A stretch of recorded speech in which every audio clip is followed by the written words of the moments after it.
Assalamu alaikum wa rahmatullah. Derɗiraɓe on daɓe e Jaingol Foundation. Mi silminake dow mon, mi hofni on kala tawete non nder duniyaru fu ɗum derji ko moɗon Adamu Haruna. Mi wari ha mi wanna en video ngol lamgol kollolowel en lawol ngol en tokkata en ngara deman ID mabo deman GF ha nder Jaingol Foundation. Mi yiɗi en mando hunde gotel to en bi GF en non nufo ID. En ha Jaingol Foundation en naftiran be GF en bi. To nani en wi GF ni hande ɗum ID en nufoto, mi tan mi kafamake. Donc ndare ɗum de A à Z lawol ngol tokkoto ngaɗon, ndare ɗum be hakkilo, paame ɗum ta goɗɗo wara wakkati waɗugo deman waɗa erreur. Mi tan mi on paami derɗiraɓe, mi tan mi bo on ɗon ngatani ɗum hakkilo. Ngam mai ɗo ba on ndari ndaɗo ni, nda formulaire dede ko goɗɗo remplisata. To en ndari ɗo en bi dede haɗɗo ɗo en bi formulaire officiel de demande d'attribution de JF Jaingol Foundation. Ɗum formulaire je waɗugo demande GF kanjum woni ID ha nder Jaingol Foundation.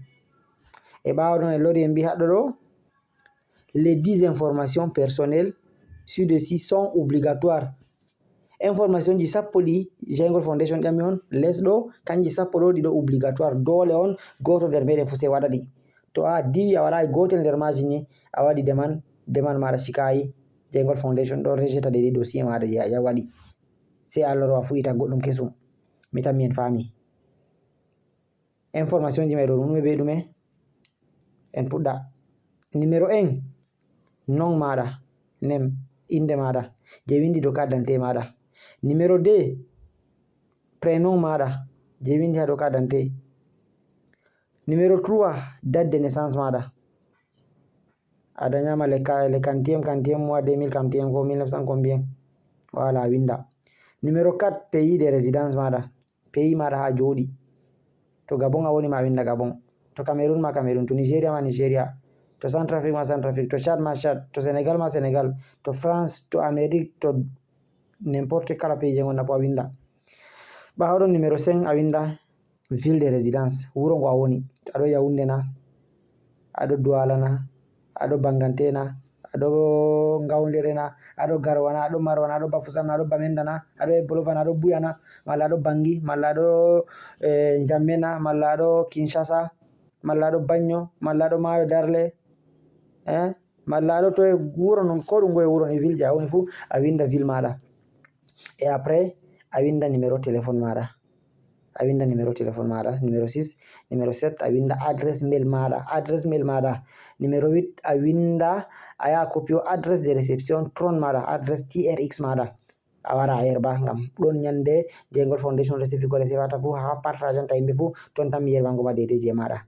E ɓawo ɗon a winda date d'envoi ce mail, date nyalawmare nde a waɗi. Exemple bato ɗum hande on a yerbi mail mai ma, nous sommes le 25 aujourd'hui, a winda le 25 février, le 25 deuxième mois 2022. Donc sai nyande yere nde a yerbata mai ɗo to a waɗi a windata ɗum. E ɓawo ɗon numéro 10 a waɗa capture d'écran $2 de tron je a yerbi. En bi a yerban $2 de tron je a yerbi mai ɗo a waɗa capture d'écran majum a hawra be information ji ɗiɗo mai ɗo sai a yerba. Mi tan min fami. Nda ɗo min ɗon girɓani en no ɗum ɗo joɗi banni, mi tan min ndari ɗum ɗo joɗi banni, nom prénom moy en tan mi yerbugo ɗum ha nder groupe. To en girbi ɗum ha nder groupe, goto nder moɗon fu siwtake winda hosai ɗum tan copie o ya kola sai rampisa ɗum be hore muɗum. To ndari boɗɗum ha mi holla on exemple, nda je am haɗɗo ɗo exemple man mi waɗi mi ramplisi ngam heɓa ɗum ɓura hoyango on. Bo on ndari haɗɗo ɗo nda nom ha les man mi windi Adamu, prénom les man mi windi Haruna, date de naissance le 0000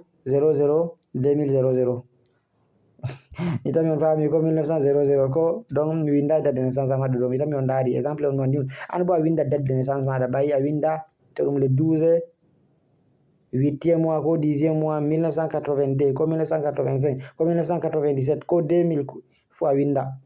Après pays de résidence mi windi Cameroun ha les man, ville de résidence mi windi Yaoundé ngam Yaoundé mi woni, ça dépend ha woni. Numéro de téléphone mi windi numéro am les ɗon. Adresse mail mi windi adresse mail mai, to a yiɗi a winda adresse mail mai ha yeso ba mi windi ɗo, to a yiɗi a winda ha les mai, to a yiɗi a hokka espace a winda ha les sai mi wi min mi windi ɗum ɗo mai tan, donc c'est ɗum exemple on tan. Et après adresse de réception ton a waɗa adresse de réception ton maɗa les man ɗo. Date d'envoi ces messages le 25 deuxième mois 2022 ngam hande le 25 deuxième mois on miɗo waɗa vidéo ɗo. Et deydey capture d'écran deydey le $2 mi windi les man validé, donc mi waɗi capture d'écran mai exemple man ɗo, mi waɗi capture d'écran mai lutti mi yerɓa tan mi tammi en fami derɗiraɓe. E mi andi goɗɗo ƴamai toye ha toye yerɓata deydey dollar ji man, to yerɓata dollar ji ɗi mai ɗo, ha yerɓata dollar ji man ɗo, ha nder groupe ji men en tan mi yerɓugo deydey capture d'écran ɗo on tan mi larugo banni.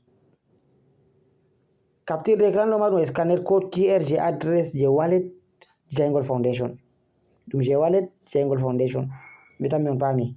E nda adresse man les ɗon, nda adresse mai les ɗon to ndari bo ɗum adresse mai kanjum woni ɗo ɗi min gaɗi ɗo, mi tammi on pami. Fuɗɗiri be TV timmiri be X7 ɗo on adresse de réception je Jaingol Foundation, ha on yerɓata deydey dollar. Ta goɗɗo mate en privé yerɓane adresse fere na ɗum adresse ɗum adresse man be code majum mai pat nder groupe men je Telegram tan mi yerɓego, ha en gaɗata deydey en gerɓata deydey dollar le $2. E ɓawo ɗon to en gerɓata ɗum do adresse, to en gerɓata ɗum do adresse ɗo, adresse mail je en dari ɗo jaingolfoundation@gmail.com, ha do adresse mail ɗo en gerɓata. Ngam to en gaɗi en gerɓai to en clique dow mail ɗo en tammi ɗum yerɓugo nder groupe men, goto fu to remplisi information ji mai ɗo baje on dari mi remplisi je am ɗo, on gi mi remplisi ɗum pat nden mi hosi no mi yahi mi yerɓi de dollar mai ɗo, mi waɗi capture d'écran photo mai ngol joɗi, to mi wari mi memai ɗo tan mi copy o banni ni mi copy o message mai. Ɓawo to mi copyake message mai ni mi wari mi clique dow Jaingol Foundation ɗum yarai babal mi yahata mi kola kuje ɗo mai ɗo, sai mi kola mi yerɓa. Lawol ngol mi tokkirta mi kola no mi remplisirta ɗiɗo mai ma to mi yerɓanama, to exemple en gerɓi ɗo no goɗɗo tokkirta remplisa ɗum. En tammi waɗugo vidéo mai ɗo gatane vidéo mai ɗo hakkilo en giɗa vidéo ji mai ɗi juta en darnai vidéo ngol ɗo banni. E ɓawo ɗo en continue vidéo ɗiɗaɓol no goɗɗo remplisirta ɗi mai ma d'abord no copyorto kolira, to remplisi no yahirta yerɓira message mai, no yerɓirta $1 mai d'abord. Ɗo fu ɗum deydey ko yimɓe ƴamata ngam mai ɗo gatane vidéo mai ɗo hakkilo derɗiraɓe.